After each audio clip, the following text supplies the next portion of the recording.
जो ये करते हैं उसी को सारी स्थितियाँ फॉलो करती हैं। और इसमें सारे रेनाउंड जितनी पूजा समितियाँ हैं सबसे इसमें एक लोग दिए गए हैं। नगर की लगभग 70 समितियों की एक बैठक हुई, जिसमें सर्वसम्मत से वर्तमान के केंद्रीय पूजा व्यवस्था समिति के पदाधिकारियों को खारिज कर दिया गया, उनकी स्वीकार्यता समाप्त की गई है। प्रशासन चाहता है कि घाट नदी में विसर्जन न हो, लेकिन अंततः होता है नदी में ही। 60 साल से अनवरत हो रहे दुर्गा पूजा महोत्सव को लेकर इस बार पूजा समितियां असमंजस की स्थिति में हैं, या यूं कह लें कि ये समितियां खुद को श्रेष्ठ बता हर एक जिम्मेदारी संभालने की कवायद में जुट गई हैं। ये बात किसी से नहीं छुपी हुई है कि सुल्तानपुर की दुर्गा पूजा महोत्सव आसपास के जिलों में ही नहीं बल्कि दूसरे राज्य में भी आकर्षण का केंद्र बनी रहती है। लेकिन इस बार ये मामला जरा अलग है। नमस्कार, मैं हूं खुशबू पांडे और आप देख रहे हैं न्यूज़ टाइम नेशन की खास खबर। जिले की ऐतिहासिक दुर्गा पूजा महामारी संकट से उपजी नई परिस्थितियों में संपन्न हो पाएगी या नहीं, ये तो बात की बात है। लेकिन इस वक्त हमेशा की तरह ही बड़बोले कहे जाने वाले चेयरमैन बबीता जायसवाल के पति अजय जायसवाल सुर्खियों में हैं और उनकी इस लाइमलाइट में से कुछ जुगनू भाजपा नेता और हाल ही में सपा नेता अबरार अहमद पर टिप्पणी कसने वाले केंद्रीय पूजा व्यवस्था समिति के अध्यक्ष ओम प्रकाश पांडे उर्फ बजरंगी पर भी मंडराने लगे हैं। दोनों दुर्गा पूजा के संपन्न होने तक अलग अलग प्रोटोकॉल्स और गाइडलाइंस का पालन करने की बात कह रहे हैं। वहीं केंद्रीय पूजा समिति को सबसे पुराना बता अजय जायसवाल का बयान जिले में चर्चा का विषय बना हुआ है। क्यों, वो आप खुद ही सुनिए।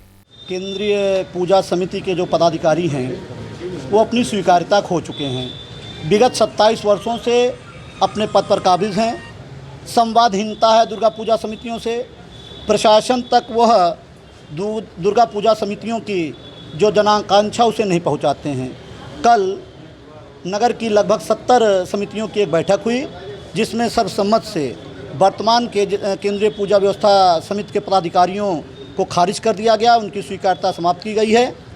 और दुर्गा पूजा महोत्सव 2021 के संचालन के लिए एक 21 सदस्यीय संचालन समिति का गठन किया गया है बड़ित में, जिसमें विश्व हिंदू परिषद के विभाग अध्यक्ष भी हैं, हिंदू वाहिनी के फैज़ाबाद मंडल के भी अध्यक्ष हैं और तमाम समितियां हैं। हम जिलाधिकारी के पास ये बात है कि अगर वो दुर्गा पूजा के संबंध में मूर्ति स्थापना से लेकर विसर्जन तक के बारे में अगर कोई वार्ता करते हैं तो इस 21 सदस्यीय प्रतिनिधि मंडल से वार्ता करें, क्योंकि केंद्रीय पूजा समिति हमेशा गुमराह करती है प्रशासन को।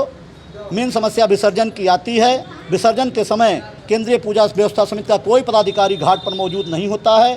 प्रशासन चाहता है कि घाट नदी में विसर्जन न हो, लेकिन अंततः होता है नदी में ही।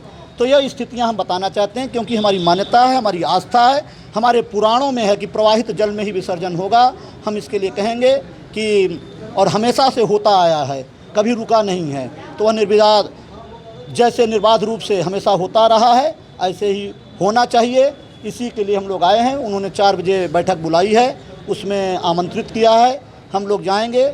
जो जनाकांक्षा है, जो हमारी परंपरा है, जो हमारे अनुष्ठान हैं, जो हमारे वैदिक विधान हैं, जो पुराणों में दिया है, उसी अनुसार हम पूजा का आयोजन करेंगे, अनुष्ठान करेंगे, प्रतिमाओं का विसर्जन करेंगे। जैसा कि अजय जायसवाल ने बताया कि इस बार 21 सदस्यीय समिति का गठन किया गया है, जो फिलहाल हर एक काम संभालने की कवायद में जुट गई है। ऐसे में जिलाधिकारी अगर दुर्गा पूजा से रिलेटेड कोई भी बैठक करते हैं तो इन सदस्यों से ही बातचीत की जाए। गौरतलब है कि कल यानी 11 अक्टूबर को पंडित राम नरेश त्रिपाठी सभागार में जिलाधिकारी के साथ हुई बैठक में दोनों ही पक्ष आमने सामने रहे। लेकिन हैरत की बात यही रही कि गठित की गई 21 सदस्यीय प्रतिनिधि मंडल ने भाजपा नेता ओम प्रकाश पांडे उर्फ बजरंगी का बहिष्कार कर दिया। मतलब कुल मिलाकर सभी ने शासन के प्रोटोकॉल्स को मानकर दुर्गा पूजा की तैयारियों में जुटे अजय जायसवाल का समर्थन किया है। ये खबर हमारे संवाददाता नफीस खान ने कवर की है। आपको हमारी खबर कैसी लगी कमेंट सेक्शन में जरूर बताएं। अगर आप ये खबर फेसबुक पर लाइक और फॉलो करें और अगर आप यूट्यूब पर देख रहे हो तो चैनल को सब्सक्राइब जरूर करें। नमस्कार।